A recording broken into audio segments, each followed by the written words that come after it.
At last, here we are. Which of the Jarls of Skyrim on the Stormcloak end would be the best to govern Skyrim, if they all had an equal chance of becoming High King or Queen? Like the last video, we will go in order from worst to best. At 9th, I don't think it's too much of a shocker when I say it's Jarl Skuld of Dawnstar. His attitude and arrogant approach towards the Stormcloak cause has led to widespread neglect of Dawnstar. Those in Dawnstar, even within his own court, such as his own Housecarl Yad and Court Wizard Medina, prefer the Empire. He is aggressive and rash, and he even threatens to execute both Rena Marilys and Horik for treachery that has not happened. It's likely as High King, he would grow paranoid, and after the Empire's departure, his condition would worsen. He'd start to execute not just suspected people at first, and then it would go on to be random citizens, and eventually it would be his closest advisors. He'd be assassinated within his own keep, and his successor would have to rebuild a much neglected Skyrim. At 8th, we'd have Career of Winterhold. He wishes to rebuild Winterhold, which is obviously a good thing, yet he has done absolutely nothing about it. Even when asked if he needs help, he requests that the Helm of Winterhold be retrieved to help him quote-unquote regain credibility. He blames the College of Winterhold for the Great Collapse, and complains it's the only reason people come to the city at all. Once again, I cannot stress this enough, he does nothing for Winterhold, and has done nothing for Winterhold, and consistently blames the problems the city has on the College of Winterhold. That being said, as High King, I'd say he would be a person that would say a lot and then do very little. And this idleness would lead to another to challenge him in the same way Ulfric challenged Torrig, where he'd either be killed or completely step down as High King, because he is utterly useless as a Jarl.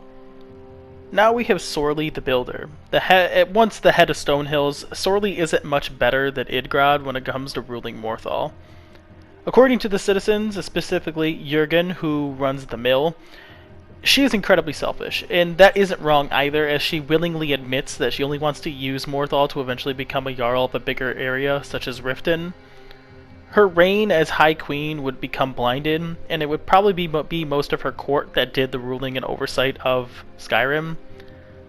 While some, like Pactor, see her appointment as proof of her leadership capabilities, it's clear that she will leave for the next best opportunity, which leads me to somewhat of a conflicting area here, because as High Queen, there's nothing really to leave for. She already has the highest position in Skyrim, yet that selfishness and greed for power and ambition for power could lead to the abandonment of her own people, and it could be drastically bad for her people in general.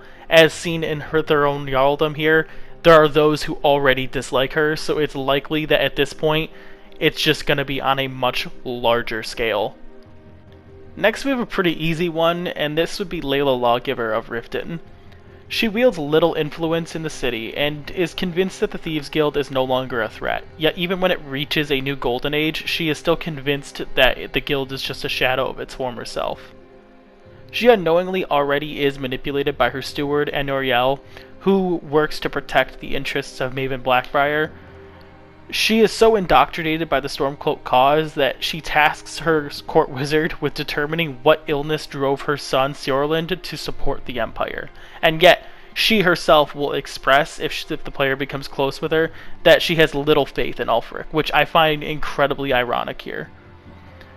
As High Queen, she would be nothing more than a puppet ruler to Maven Black-Briar. As we've seen, Maven Black-Briar is quote-unquote one of the few people she can trust, and that in itself just shows how far Maven has control within her.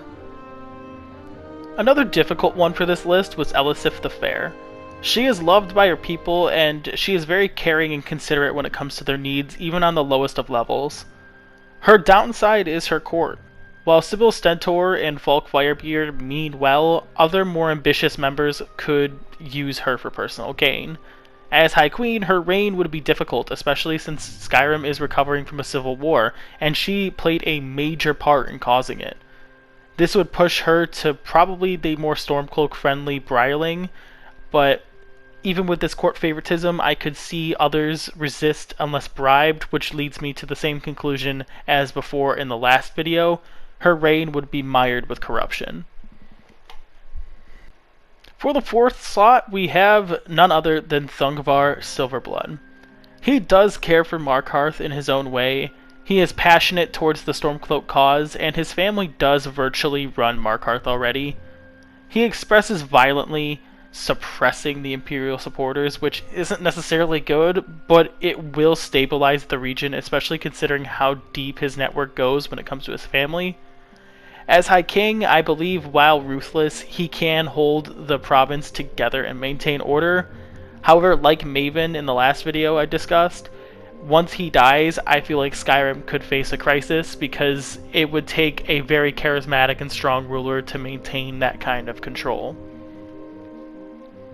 Next, we do have Denegir of Stune in Folkreath. Denegir isn't a fool, and he does recognize that Ulfric does want the High Kingship. He has grown paranoid since his dethroning by Sidgeir, his nephew, but this paranoia isn't necessarily unfounded either.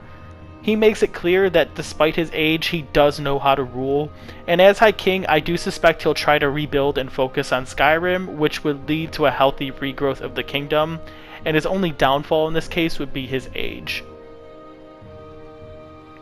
At number 2, we have Ulfric Stormcloak. Ulfric is a highly capable commander. As a veteran of the Great War, he is incredibly loyal to the Nords. However, he is a little rash when it comes to his decisions, and it can create enemies with it. This is prevalent with his decision to rush Bolgrif and give him an axe, which leads Bolgrif to siding with the Empire and likely turning the tide, or at least the favor, in the hands of the Empire.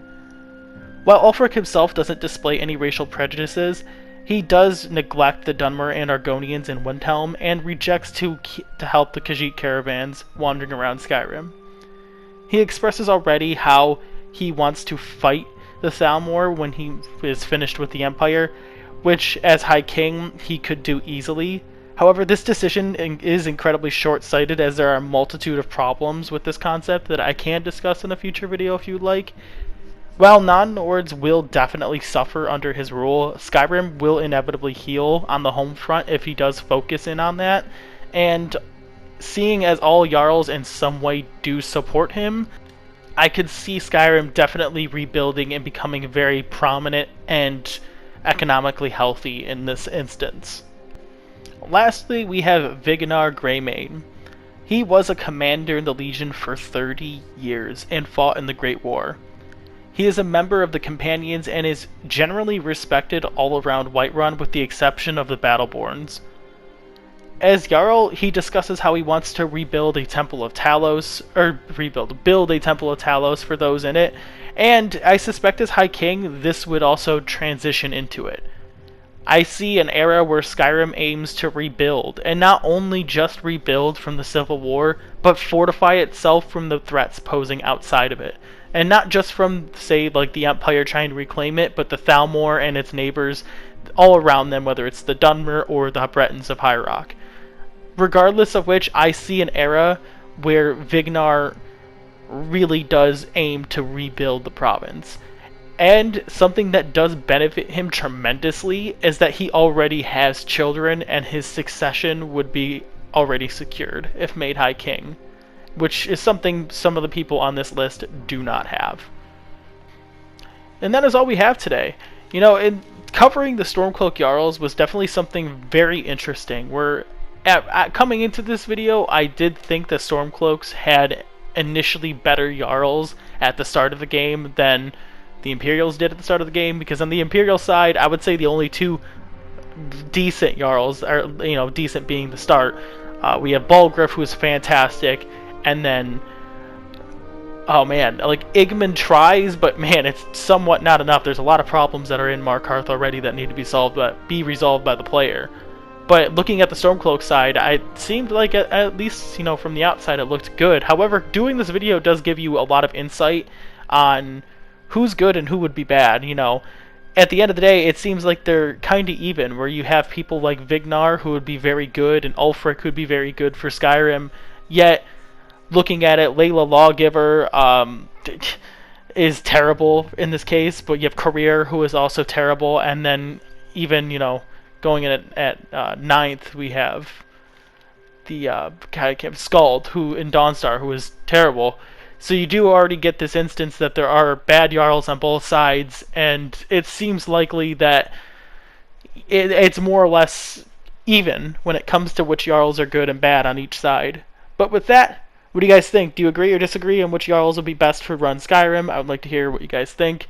And as always, if you enjoy content like this, I post weekly content when it comes to Skyrim, when it comes to Elder Scrolls lore. And I finally got a schedule going for Dragon Age. So with that, I hope to see you all in the next video, and I hope to see you all in the Discord chat. The link is in the description below, and I'll see you in the next video. Peace. If you enjoyed, please like this video because it really lets me know you're enjoying this content. And if you're new to the channel, please consider subscribing. The links are right here for you to click on, and the Discord chat link is right here as well. And overall, I hope you all enjoyed, and I hope to see you in the next video. Peace.